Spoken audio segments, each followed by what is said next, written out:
जी नमस्कार, मैं संजय गुप्ता राजेश चौहान के साथ आज पॉडकास्ट की अगली कड़ी में एक ऐसे युवा से मिलते हैं जिन्होंने अपना क्षेत्र, अपना जीवन दूसरे को न्याय के प्रति समर्पित किया है। इन्होंने न्याय दिलाने के लिए, जो समाज में इतना अंधेरा छाया हुआ रहता है, समाज में इतनी दुर्गति होती है, लोगों को कमज़ोर, निसहाय, बेसहारों को जुबान बनने के लिए इन्होंने अधिवक्ता का रोल अपनाया है, अधिवक्ता का डिग्री हासिल की है।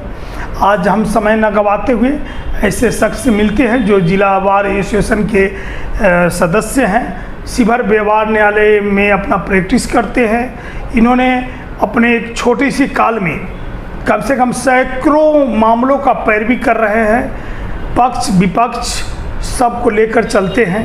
आज इनसे रूबरू होते हैं। इनका नाम है मिथिलेश कुमार, इस शिवहर के हैं अधिवक्ता मिथिलेश कुमार जी। जी नमस्कार सर। नमस्कार। आप हमारे होनहार हैं। आप समाज क्षेत्र में, अपने समाज के विभिन्न क्षेत्र होते हैं, कोई पत्रकारिता में आता है, कोई अधिवक्ता में आते हैं, कोई शिक्षक बनते हैं, कोई डॉक्टर बनते हैं, कोई पुलिस बनते हैं, कोई प्रशासनिक पदाधिकारी में जाते हैं। सबका अपना अपना रुचि है। आपकी अधिवक्ता में रुचि कैसे और कहाँ से आई जो आपने इस लाइन को अपनाया और इस क्षेत्र में कूदा? मैं नवाब हाई स्कूल शिवहर से मैट्रिक करने के बाद पटना, अपने होम डिस्ट्रिक्ट से बिहार की राजधानी पटना गया। जी जी। मेरे परिवार में मेरे कज़न वाइफ हस्बैंड के साथ पटना हाई कोर्ट में प्रैक्टिस करते हैं। उनके सानिध्य पटना में मिला। उनके सानिध्य में वहाँ रहने के बाद लोगों से रूबरू होते थे।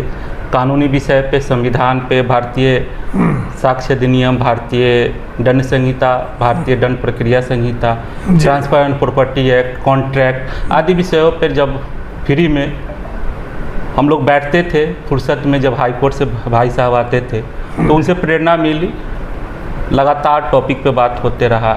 उसके बाद मुझे भी इस क्षेत्र में धीरे धीरे रुझान बढ़ते गया। उसके बाद मैं पटना विश्वविद्यालय के अंतर्गत पटना कॉलेज के बाद अपना ग्रेजुएशन किया। पटना विश्वविद्यालय के ही अंगीकृत कॉलेज जो पटना लॉ कॉलेज है महेंद्र रानी घाट पे, वहाँ से मैं विधि में स्नातक किया, जो मेरा 13 से 2016 तक रहा। उसके बाद मैं बिहार राज्य बार काउंसिल का मैं सदस्य बना जी। मैं पटना हाई कोर्ट में लॉयर एसोसिएशन का मेंबर भी बना। पुनः मैं अपने डिस्ट्रिक्ट शिवहर में व्यवहार न्यायालय शिवहर का एक सदस्य हूँ। और वर्तमान में मैं शिवहर व्यवहार न्यायालय में प्रैक्टिस करता हूँ। ठीक है। अधिवक्ता बनने के लिए कौन सी डिग्री आपको लेना होता है? ये 12वीं के पास तो ग्रेजुएशन के पास लाइन क्लियर हो जाता है। दो तरह की डिग्री होती है। एक आप क्लैट के माध्यम से 12वीं पास कर लेते हैं तो 5 साल का आपको BA LLB का डिग्री मिलेगा। अगर आप ग्रेजुएट हैं उसके बाद 3 साल के लिए आपको LLB का डिग्री प्राप्त करना पड़ेगा। तो अगर 5 साल का आप डिग्री लेते हैं तो 1 साल का आपको बचत होता है। अच्छा, कानून का कौन सा क्षेत्र है जो आपको पसंद है? कानून में अगर देखा जाए तो हर क्षेत्र में मुझे काम करने का मौका मिला है, चाहे परिवार न्यायालय हो, चाहे सेशन कोर्ट हो, या सिविल कोर्ट में जो राजस्व संबंधित मामले हो, टाइटल से संबंधित मामले हो, रेवेन्यू कोर्ट हो जिसमें DCLR साहब का कोर्ट हो, ADM साहब का कोर्ट हो, जिलाधिकारी महोदय का कोर्ट हो, इन सब कोर्ट में मुझे काम करने का अनुभव मिला। लेकिन अच्छा ये बताइए, वकालत जो है, वकालत पेशा को आप किस नज़रिए से देखते हैं? देखिए, यह एक प्रोफेशन है और प्रोफेशन में हम व्यापार नहीं करते जी। हम लोगों के साथ अपना अनुभव साझा करते हैं। अपने व्यक्तिगत जो कानून का जो हम लोग का अनुभव है वो साझा करते हैं। लोगों को समाज के प्रति जो दबे हैं, कुचले हैं, शोषित है, वंचित है, उनको न्याय कैसे मिले? अधिकांश जानते हैं कि आपके वकील के पेशा में लोग धूम मचाए हुए रहते हैं, जैसे होड़ लगी हुई रहती है कि हमें क्लाइंट्स मिले, जैसे पैरवी करने के लिए और काम करने के लिए। ये तो पेशा बिजनेस का भी है। तो आपका ये जो देखिए, जो व्यक्ति इसको बिजनेस, अगर जो भी अधिवक्ता मेरे साथी अगर बिजनेस बना लिए जी, तब तो वो समाज के साथ सेवा नहीं कर पाएंगे, नहीं जुड़ पाएंगे। क्योंकि यहाँ जो भी लोग आते हैं कहीं ना कहीं मानवाधिकार का साथ उनके साथ वायलेशन होता है। जी जी। चाहे वो उनके परिवार में हो, समाज में हो, या पुलिस प्रशासन के द्वारा हो, या और बड़ी पदाधिकारी दुखी होकर ही पहुँचते हैं, वो हम लोग के पास आते हैं। पहला दरवाजा हम ही लोग के। हाँ हाँ। जब न्याय दिलाने का भी है कि न्याय दिलाने का पहला दरवाजा, कहावत है कि दुनिया का सारा दरवाजा बंद हो जाता है तो इस दुनिया में एक ही दरवाजा खुला होता है, वकील का दरवाजा। वो कभी बंद नहीं होता। वहाँ आप जाएंगे 24 घंटे खुला रहता है। आपको वहाँ आपको कानूनी परामर्श के साथ साथ आपको आगे का रणनीति बताया जाएगा कि आपको न्याय जस्टिस कैसे मिले। भारत के प्रियम्बल में भी न्याय शब्द का जिक्र किया गया। उसी न्याय के अवधारणा को लेकर हम लोग समाज से वंचित हर वर्ग के लोग को अच्छा ये न्याय दिलाने का काम जी।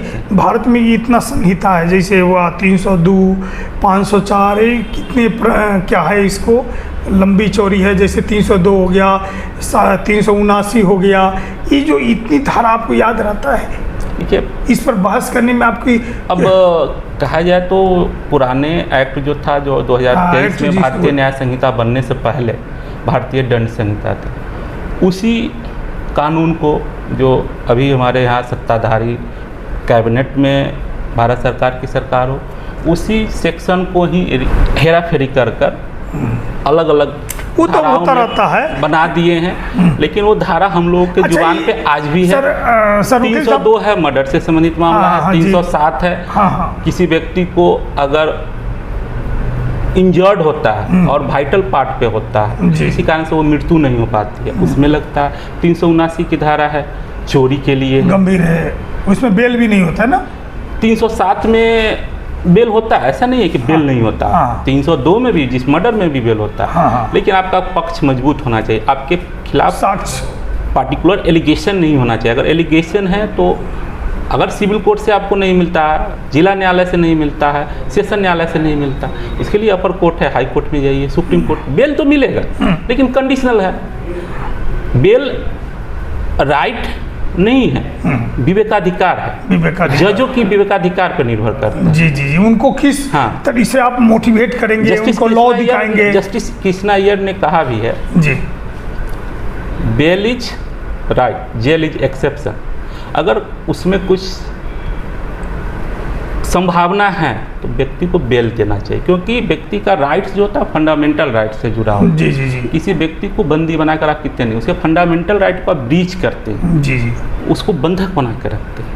अब ऐसा देखा जाता है, जैसे अभी जिला विधिक सेवा प्राधिकार के सचिव हमारे न्यायाधीश हुए ललन कुमार सर, उनके निर्देश पर आप जाते रहते, जेल के अंदर भी जाते हैं, कहीं कहीं नुक्कड़ सभा पर करते हैं, आप मोटिवेट करते हैं, ये क्या बोलते हैं, जो राष्ट्रीय लोक अदालत को लेकर या PLB के लेकर, उसका अनुभव कुछ साझा कीजिए आप। हाँ, मैं बता दूं कि मैं जिला विधिक सेवा प्राधिकार के अंतर्गत यहाँ पैनल अधिवक्ता हूँ। पैनल अधिवक्ता है जी। जिसके कारण मुझे हर संडे को तो नहीं, हर संडे को अलग अलग जगह पे, अलग अलग गांव, प्रखंड, नुक्कड़ चौराहे पे एक जागरूकता कार्यक्रम किया जाता है जी। जो नालसा से प्रायोजित है। और उसी का स्टेट में बालसा है, बिहार में बालसा है और डिस्ट्रिक्ट में डालसा है जी। उसके अंतर्गत भिन्न भिन्न चौराहे पे, भिन्न भिन्न वर्ग में, भिन्न भिन्न कम्युनिटी के बीचों में अलग अलग टॉपिक पे जागरूकता कार्यक्रम होता है। इस जागरूकता कार्यक्रम में हम लोग को ये बताना रहता है कि अगर कोई कंपनसेशन स्कीम है जी, तो किसी व्यक्ति को कैसे वह मिलेगा जी, उसके लिए क्या करना होगा। तो मैं अपनी बात बता दूं कि मैं 3 जागरूकता कार्यक्रम किया हूं, तो लोगों को मैं जाकर बताया हूं कि आपके लिए, आपकी सेवा के लिए शिवहर में जिला विधिक सेवा प्राधिकार के सचिव ललन कुमार रजक सर हैं, जो व्यवहार न्यायालय के 3री मंजिल पर बैठते हैं। आप वहाँ एक साधारण आवेदन देकर अपने लिए नियुक्त अधिवक्ता करा सकते हैं, अधिकार मित्र जिसको PLB बोलते हैं, उनके माध्यम से आप कानूनी परामर्श ले सकते हैं। अगर आप फ्री ऑफ कॉस्ट, कोई मुकदमा में आप एक्यूज हैं तो आपको फ्री ऑफ कॉस्ट वकील साहब मिलेंगे, 1 पैसे की ज़रूरत नहीं है देना वहाँ पे।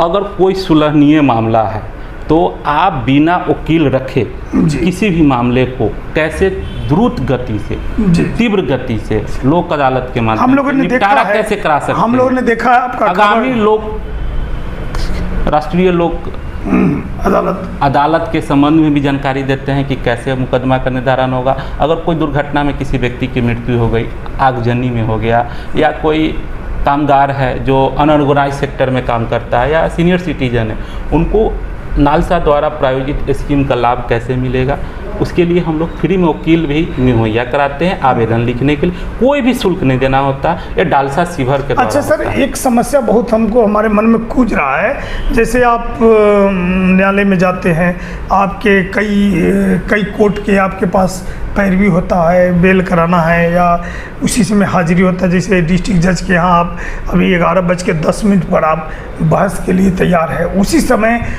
दूसरा क्लाइंट से फ़ोन करता हो कि CJM कोर्ट में पैरवी करने आना है, तो आप ये जो कैसे मैनेज करते हैं? देखिए, सिविल कोर्ट में हर जज के पास एक अपना कोर्ट को प्रोसीडिंग करने का अधिकार है।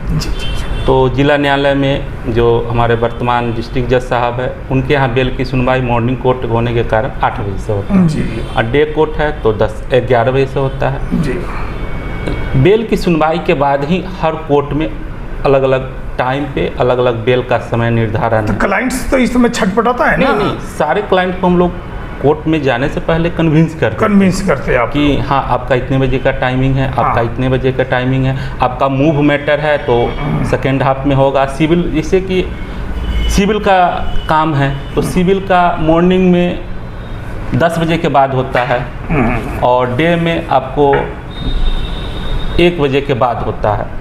जैसे अच्छा, जैसे होता है ना कोर्ट में होता ही है, क्लाइंट्स चाहता है कि सर मेरा काम जल्दी हो जाए, मेरा डिस्पोजल केस हो जाए जल्दी से जल्दी, और जज साहब सुनते नहीं है, जज साहब समय पर तारीख वहाँ मिलता रहता है, जैसे उनके कुछ अपना समय, गवाही, क्या क्या प्रोसेस से गुजरना होता है, तो उस समय आप तनावपूर्ण स्थिति में हो जाते होंगे।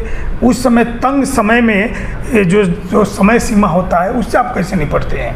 देखिए, डिस्पोजल तो जज साहब को करना है, मेरा काम अपने क्लाइंट का पैरवी करना है और उसको राहत दिलाना है, न्याय दिलाना जी। राहत देना है, लेकिन अब इसी में क्रिमिनल केसेज में क्या होता है कि स्टेट एक पार्टी होता है जी। स्टेट को गवाही लाना होता है, स्टेट गवाही लाएगा जिसको राज्य सरकार के द्वारा, उसके लिए सरकारी वकीलों का एक पैनल है जी। जो राज्य सरकार द्वारा नियुक्त होता है। वो एक्यूज को, अगर कोई आईओ उसमें इन्वेस्टिगेशन किए हैं, कोई डॉक्टर है, उस सबको नोटिस किया जाता है जिसको समन बोलते हैं। समन के माध्यम से वो लोग आते हैं, अगर नहीं आते हैं तो गवाह को, आईओ को, डॉक्टर को वारंट किया जाता है। गवाह को, डॉक्टर को वारंट करके उसको पकड़ के लाया जाता है कि मामला पुराना है, आप गवाही दीजिए। नहीं आते हैं अगर तो उनको पुलिस के द्वारा पकड़वा कर लाकर उनको कस्टडी दिया जाता है। लेकिन एक्सेप्शन है कि आईओ साहब को पास समय नहीं रहता है, क्योंकि सारे आईओ साहब व्यस्त रहते हैं, डॉक्टर साहब भी, लेकिन उनको 2-3 नोटिस जाता है, उसके बाद वो आकर न्यायालय में गवाही देते। अगर वो इन्फॉर्मेंट है या इन्फॉर्मेंट के कोई गवाह हैं तो उनको स्पेशल पकड़ के लाया जाता है कोर्ट में, पीआर बॉन्ड पे छोड़ा जाता है, उसको अगली निर्धारित तिथि पे समय दिया जाता है कि आप आकर गवाही देंगे, नहीं देंगे तो आपको जेल भेज दिया जाए। तो इससे डर भय भी रहता है और मामले का निष्पादन होने में तुरंत गति जाती है। आप ऐसा कोई किसी समाज के जो दबे कुचे पीड़ित लोग हैं जो बेमतलब के फंस गए हैं, जैसे अधिकांश लोग फंस जाते हैं, तो उनको मदद कैसा कुछ किए हैं आप अपने अनुभव के हिसाब से? देखिए, हम लोग वकील हैं, वकील वर्ग किसी भी समुदाय को न्याय दिलाने का काम करता है। अगर कोई दबे कुचले, शोषित, वंचित, अल्पसंख्यक वर्ग के लोग हैं और किसी गलत मुकदमे में उनको नामजद कर दिया गया, जिसके कारण उनको ट्रायल फेस करना पड़ा, तो प्रोसीजर तो है। आप प्रोसीजर से भाग नहीं सकते हैं, प्रोसीजर है, आप उसको फॉलो करना पड़ेगा। फॉलो करेंगे, जो भी ट्रायल की प्रक्रिया है उससे गुजरना पड़ेगा। उस ट्रायल के गुजरने के बाद ही आपको अंत में एक निर्णय आता है। तब तक आदमी परेशान हो जाता है। परेशान होता है। तो अगर उससे व्यक्ति हैं तो उनको जिला विधिक सेवा प्राधिकार के तहत LSDCS के माध्यम से उसको फ्री में वकील मुहैया होता है। उनको एक पैसा नहीं रहता, लेकिन हाँ, कानूनी प्रक्रिया से आप बच नहीं सकते हैं, कानून का शासन है। आप अपने इस वकालत पेशे में जब से आए हैं तब से कोई यादगार, जो सबसे ज़्यादा किसी को राहत देने वाला कोई अनुभव बताएं? अभी मैं जिला विधिक सेवा प्राधिकार के तहत मैं एक मुकदमे में परिवार न्यायालय प्रधान न्यायाधीश परिवार न्यायालय के न्यायालय में मैं 2 दिन में मामले का डिस्पोजल कराया हूँ, 2 डेट पे जी। वो एक्यूज कुछ अपनी पत्नी का साथ गलत किया था पीड़िता ने कंप्लेन किया, जिसके कारण वो जेल गया और वो जेल में रहने के दौरान वो विधिक सेवा प्राधिकार से लीगल एड मांगती है। मैं अपीयर हुआ, पहले डेट पे उसका अंडरटेकिंग का फॉर्म दिया, अंडरटेकिंग दिया, दूसरे डेट पे डिसीजन हो गया। अच्छा, इस जिला मुझे ये 2 डेट पे डिस्पोजल कराना मेरे लिए बहुत बड़ा अनुभव रहा, इसलिए कि आज के समय में मुकदमा इतना लंबा खींचते चला जा रहा है, जिसके कारण डिस्पोजल होना अब मुश्किल। एक 10 दिनों के अंदर, वो 2 डेट 10 दिन के अंदर में आया, मैं डिस्पोजल करा दिया। बहुत बड़ी उपलब्धि हो गई। अच्छा सर, आज अपने व्यवहार न्यायालय में जैसे कोर कमेटी की गठन को लेकर व्यवहार जिला बार एसोसिएशन के संघ के अध्यक्ष वगैरह जो होता है ना, उसकी में आज क्या हुआ है कि भारत सरकार के जो एडिशनल सॉलिसिटर जनरल कृष्णनंदन बाबू ने एक कमेटी का आज गठन किया है, जिसमें प्रभास शंकर बाबू जो आपके बार एसोसिएशन के अध्यक्ष हैं, उनको फिर से जिला अध्यक्ष बनाया गया है उस अधिवक्ता में। उस पर कुछ आप प्रतिक्रिया देना चाहिए? ये देखिए, वो जिस विषय की बात आप चर्चा कर रहे हैं वो संघ से जुड़ा हुआ चीज़ नहीं है। ये आरएसएस का एक विंग है, अखिल भारतीय अधिवक्ता परिषद है, जिसकी प्रांतीय इकाई शिवहर जिला में अखिल भारतीय अधिवक्ता परिषद का गठन नहीं हुआ था, आरएसएस का है, और वो बीजेपी के पार्टी के ही विंग है, उसका जिसमें भारत सरकार के एडिशनल सॉलिसिटर जनरल कृष्णनंदन बाबू आए थे। मैं आपको बता दूं कि कृष्णानंदन सिंह जो भारत सरकार के additional solicitor general Patna high court में वो बीजेपी के लोग हैं और आरएसएस से जुड़े लोग हैं, इसीलिए और शिवहर जिला के पार्टी में जा सकते हैं। शिवहर जिला के लोग हैं, कृष्णानंदन बाबू शिवहर जिला के पुत्र हैं, यहाँ के निवासी हैं, तो इस कारण से उन्होंने एक अपने अथक प्रयास से एक अखिल भारतीय अधिवक्ता परिषद का गठन किए हैं। इसमें वर्तमान में जीपी प्रभाशंकर नारायण सिंह जो सरकारी वकील हैं और हमारे संघ के प्रेसिडेंट भी हैं, उनको पुनः ये पार्टी का विंग है, इसमें उनको अध्यक्ष बनाया गया है ना। हाल ही में सुप्रीम कोर्ट ने जो लगाया था कि कोई भी अगर जज अगर बनते हैं 3 साल का उनको प्रैक्टिस होना चाहिए, इस पर कुछ आप बताएंगे? देखिए, एक सकारात्मक पहल है।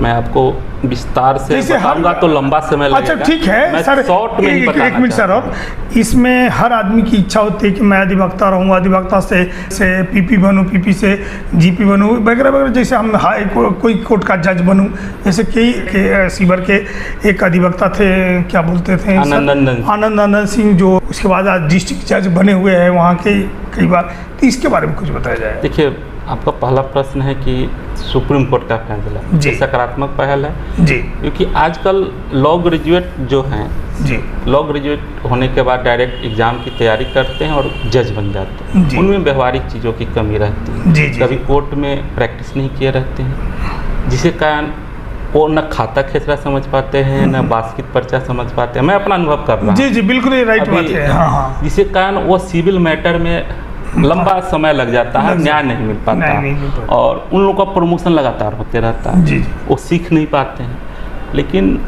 इसी दृष्टिकोण से सुप्रीम कोर्ट ने बहुत सारे पुराने मैटर को देखते हुए और लिस्पेंडेंसी को देखते हुए जी अपना एक दृष्टिकोण लगाया। वो भी सर्वे करते रहता है, रिसर्च करते रहता है कि कैसा कारण क्या है, क्या कारण है।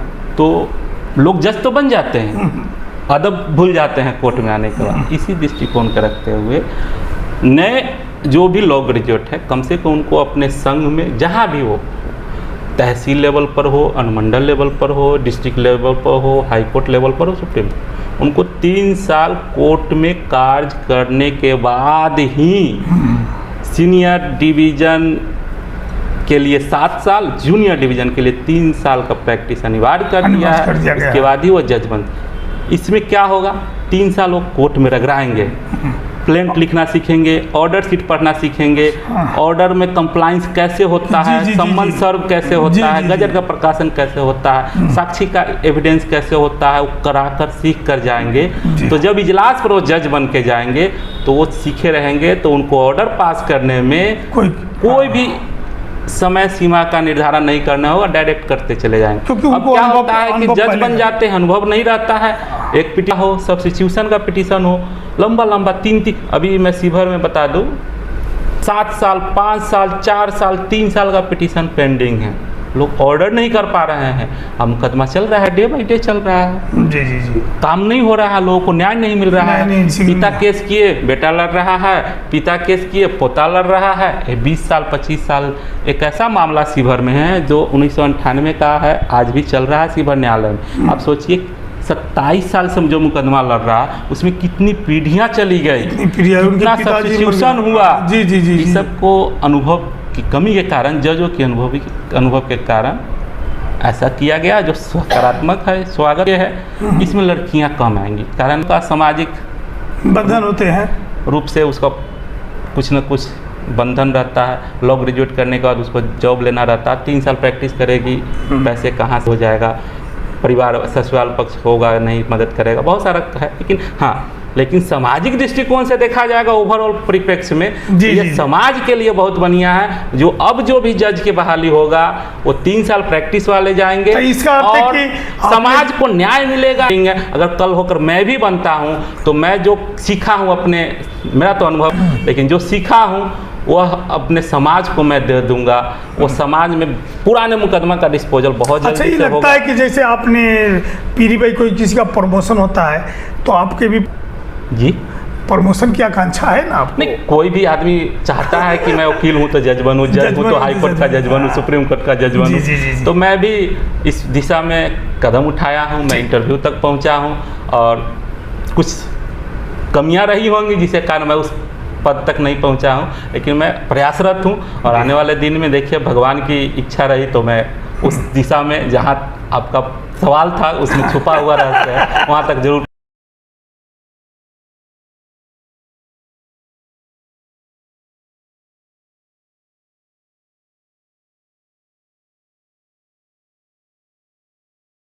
अच्छा, लास्ट में चलते चलते आप ये बताइए, लॉ जो फॉर्म है, इंटरव्यू की तैयारी जो नए लड़के कैसे करें, उसके बारे में कुछ बताइए। देखिए, बहुत अच्छा सवाल आप किए हैं। हाँ। मैं इस दिशा में प्रयासरत हूँ, और आने वाले जुलाई माह में शिवहर में लॉ फॉर्म नहीं, मैं लॉ फॉर्म खोल रहा हूँ। अच्छा अच्छा अच्छा। शिवहर 0 माइल के पास। और उसमें जो भी नए बच्चे आएंगे जो 5 साल का 3 साल का लॉ कर रहे हैं, कहीं से हो, मैं हमसे जुड़ सकते हैं। मैं अपना अनुभव शेयर करूंगा, उनको एक सर्टिफिकेट भी दूंगा, इंटर्नशिप के रूप में आएंगे तो।